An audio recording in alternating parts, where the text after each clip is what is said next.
আসসালামু আলাইকুম। সর্বশেষ বাংলা সংবাদে আপনাদের স্বাগত। শুরুতেই সংবাদ শিরোনাম।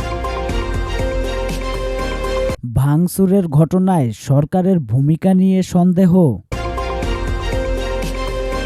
২৪ ঘন্টার মধ্যে আলীগকে নিষিদ্ধ না করা হলে লং মার্চ করা হবে। ধানমন্ডি ৩২ এ এখন আলীগ নেই, তারা আছে সচিবালয়ে। ট্রাম্পের গাজা দখলের ঘোষণায় নিন্দা ও প্রতিবাদ জামায়াতের। ভাঙচুরের ঘটনায় সরকারের ভূমিকা নিয়ে সন্দেহ। ঢাকায় ধানমন্ডি ৩২ এবং সুদাসধানেই থেমে থাকেনি হামলা ভাঙচুর। খুলনা, চট্টগ্রাম, নোয়াখালী, সিলেটসহ বাংলাদেশের বিভিন্ন জায়গায় ক্ষমতাচ্যুত আওয়ামী লীগের নেতাদের বাড়িঘরে শেখ মুজিবুর রহমানের প্রতিকৃতিতে ভাঙচুর করা হয়েছে। এমনকি ঘন্টার পর ঘন্টা সময় ধরে ভাঙচুরের এসব ঘটনায় ব্যবহার করা হয় বুলডোজার। পরিস্থিতি নিয়ন্ত্রণে আইন শৃঙ্খলা রক্ষাকারী বাহিনী কোনো ভূমিকা রেখেছে এমন কোনো উদাহরণও নেই। যদিও অন্তর্বর্তী সরকারের পক্ষ থেকে দাবি করা হয়েছে আইন শৃঙ্খলা রক্ষাকারী বাহিনী তৎপরতার কারণে পরিস্থিতি নিয়ন্ত্রণে রয়েছে। কিন্তু ঘটনাগুলোর প্যাটার্ন বা চরিত্র দেখে বিশ্লেষকদের অনেকে মনে করেছেন এর পেছনে এক ধরনের প্রস্তুতি বা পরিকল্পনা ছিল। সেই প্রেক্ষাপটে সরকারের দিক থেকে সেভাবে শক্ত অবস্থান দৃশ্যমান ছিল না। ফলে সরকারের ভূমিকা নিয়ে সন্দেহ প্রকাশের এবং প্রশ্ন তোলার সুযোগ তৈরি হয়েছে। বুধবার সন্ধ্যায় ধানমন্ডি ৩২ নম্বর থেকে ভাঙচুরের ঘটনা শুরু হয়ে দেশের বিভিন্ন প্রান্তে ছড়িয়ে পড়ে। সারা রাত এবং পরদিনও যখন ঘটনা ঘটেই চলেছে, তখন বৃহস্পতিবার বিকালে সরকারের পক্ষ থেকে লিখিত বক্তব্য দেওয়া হয়েছে।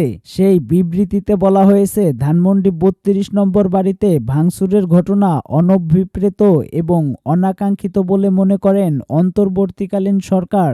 একই সঙ্গে বলা হয়েছে, পলাতক অবস্থায় ভারতে বসে জুলাই অভ্যুত্থানের বিরুদ্ধে শেখ হাসিনার উস্কানিমূলক বক্তব্যের কারণে জনমনের গভীর ক্রোধের সৃষ্টি হয়েছে এবং এর বহিঃপ্রকাশ ঘটেছে।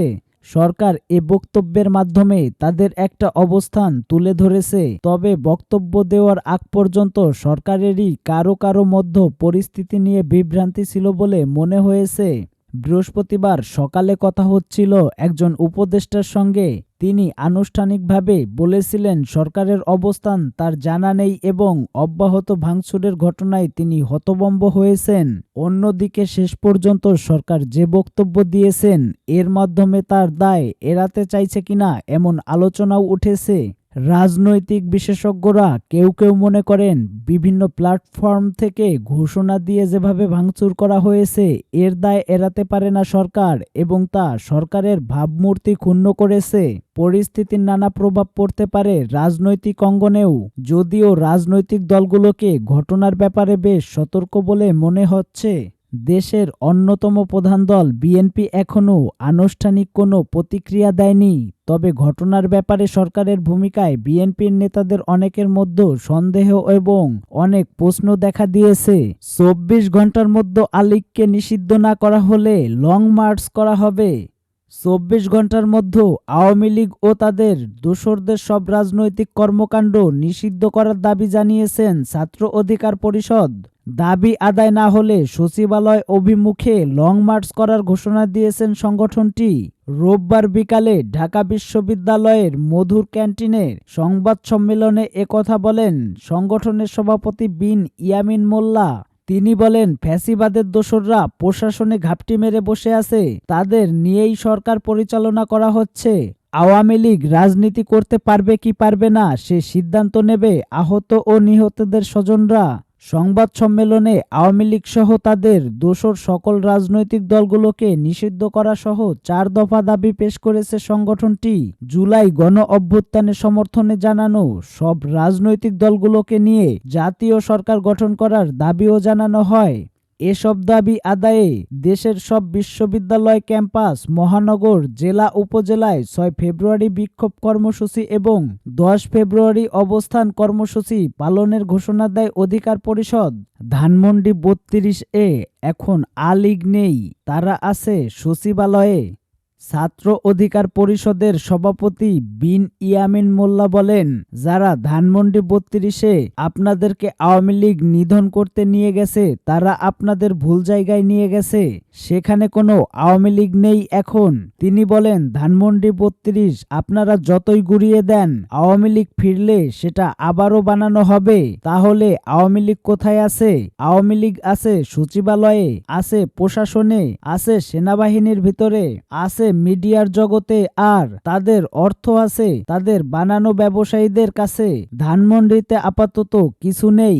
এই ছাত্রনেতা আরো বলেন, আওয়ামী লীগকে নিষিদ্ধ করতে হলে তাদের সমূলে উৎপাটন করতে হলে হয়তো এখন আমাদের মার্চ টু সচিবালয় করতে হবে, মার্চ টু যমুনা করতে হবে, যেন সরকার তাদের কার্যক্রম নিষিদ্ধ করে, ফ্যাসিবাদ নির্মূলে শক্তিশালী ভূমিকা পালন করে, বিপ্লবীদের নিয়ে শক্তিশালী ও অংশগ্রহণমূলক একটি সরকার গঠন হয়, বিপ্লব যেন মাঠে না মারা যায়। ট্রাম্পের গাজা দখলের ঘোষণায় নিন্দা ও প্রতিবাদ জামায়াতের।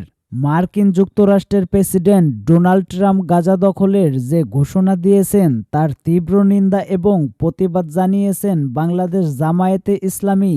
বৃহস্পতিবার দলটির সেক্রেটারি জেনারেল ও সাবেক এমপি অধ্যাপক মিয়া গোলাম পরোয়ার এক বিবৃতিতে বলেন, মার্কিন যুক্তরাষ্ট্রের প্রেসিডেন্ট ডোনাল্ড ট্রাম্প গাজা দখলের যে ঘোষণা দিয়েছেন আমি তার তীব্র নিন্দা ও প্রতিবাদ জানাচ্ছি। এ বক্তব্যের মাধ্যমে তার আগ্রাসী মনোভাবই প্রকাশিত হয়েছে। সাম্রাজ্যবাদী আগ্রাসী বক্তব্যের গোটা আরব বিশ্বের মুসলমানদের মধ্যে বিরূপ প্রতিক্রিয়া সৃষ্টি হয়েছে। এ বক্তব্য আন্তর্জাতিক আইনের পরিপন্থী। আরব বিশ্ব তার এ বক্তব্য প্রত্যাখ্যান করেছে।